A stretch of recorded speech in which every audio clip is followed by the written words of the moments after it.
Delhi Dehradun expressway को लेकर बड़ी और अच्छी खबर है। दिल्ली मेरठ एक्सप्रेसवे और उसके बराबर में नेशनल हाईवे पर वाहनों का अत्यधिक दबाव बढ़ गया है।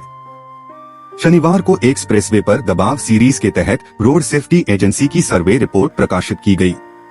आपको बता दें कि दिल्ली मेरठ एक्सप्रेसवे और उसके बराबर में नेशनल हाईवे पर वाहनों का अत्यधिक दबाव बढ़ गया है। यह दबाव कैसे और कब तक कम होने की उम्मीद है, इसको लेकर निर्माणाधीन दिल्ली देहरादून एक्सप्रेसवे का जायजा लिया गया। यह परियोजना समय सीमा से काफी पिछड़ रही है, लेकिन पर्यावरण क्लियरेंस मिलने में हुई देरी के बाद नई समय सीमा निर्धारित की गई। एक्सप्रेसवे की शुरुआत अक्षरधाम मंदिर, अक्षरधाम टेम्पल के सामने से हो रही है, जिसके लिए मौजूदा सड़क का चौड़ीकरण किया जा रहा है। अक्षरधाम मंदिर के सामने कुछ हिस्सा में सड़क का चौड़ीकरण किया जा चुका है, तो कुछ जगह मिट्टी डालने और नीचे से दीवार बनाने का काम चल रहा है। उसके आगे रेलवे लाइन पर एक अतिरिक्त रेलवे ओवरब्रिज आरओबी बनाया जा रहा है, जिसके लिए पिलर खड़े हो चुके हैं और उनके ऊपर पियर केप तैयार करने का काम चल रहा है।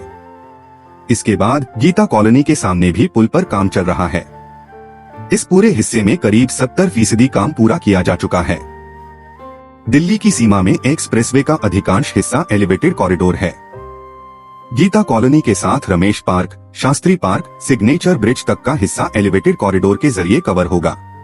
रमेश पार्क के पास भी एलिवेटेड कॉरिडोर के पिलर तैयार हो गए हैं। उनके ऊपर पियर केप, पिलर के ऊपर गार्डर रखना, बनाने का काम तेजी से चल रहा है। कुछ हिस्से में पिलर केप भी तैयार हो गए हैं और उसके ऊपर के हिस्से में काम चल रहा है। इसके बाद सिग्नेचर ब्रिज से लेकर पुस्ता रोड तक भी निर्माण तेज गति से चल रहा है। यूपी में अधिकांश हिस्सा एलिवेटेड। खेकड़ा से यूपी बॉर्डर एक्सप्रेसवे के दूसरे चरण में लोनी यूपी बॉर्डर से बागपत के खेकड़ा तक एक्सप्रेसवे का निर्माण किया जा रहा है। इसमें अधिकांश हिस्सा एलिवेटेड है, जो सीधे खेकड़ा में ईस्टर्न पेरिफेरल एक्सप्रेसवे को जोड़ेगा। करीब 16.5 किलोमीटर लंबे इस हिस्से में तेजी से काम चल रहा है। पिलर निर्माण का काम पूरा हो गया है। उसके बाद पियर केप भी 95% पिलर पर बनकर तैयार हो गई है। उसके बाद पिलर के ऊपर सड़क बनाने का काम भी शुरू कर दिया गया है और नीचे सर्विस रोड और एनएच की लेन में भी सड़क के चौड़ीकरण का काम चल रहा है। 25 से 30 हजार वाहनों का दबाव कम होगा। National highway authority of India NHAI का मानना है कि जब दिल्ली से देहरादून एक्सप्रेसवे तैयार हो जाएगा तो उससे दिल्ली मेरठ एक्सप्रेसवे पर प्रतिदिन 25 से 30 हजार पैसेंजर पर कार यूनिट का दबाव कम होगा, जो अभी मेरठ एक्सप्रेसवे के जरिए उत्तराखंड के साथ ही मुजफ्फरनगर और सहारनपुर तक जाते हैं। पूरा एक्सप्रेसवे मार्च 2025 तक पूरा होना है। इस लिहाज से अभी मेरठ एक्सप्रेसवे पर वाहनों का दबाव कम होने में लंबा समय लगेगा। पर्यावरण क्लियरेंस मिलने में देरी हुई।